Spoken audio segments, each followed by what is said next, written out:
मुताबिक इमरान खान सहेल आफरीदी को नहीं जानते। उन्हें मुराद सईद ने सिफारिश पर वजीर आली के लिए नामजद किया। अली अमीन गुंडापुर एहतिजाज के बजाय बातचीत के हामी थे, मगर इमरान खान ने उनकी राय नहीं मानी। गुंडापुर पार्टी इख्तिलाफात और सोशल मीडिया पर तनकीद से दिखी थे और इसका इल्जाम अलीमा खान पर लगाते थे।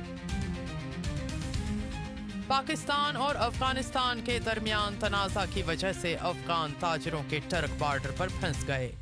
टर्कों पर लदी सब्जियां और फल खराब होने लगे, जिससे ताजरों को बड़ा नुकसान हुआ।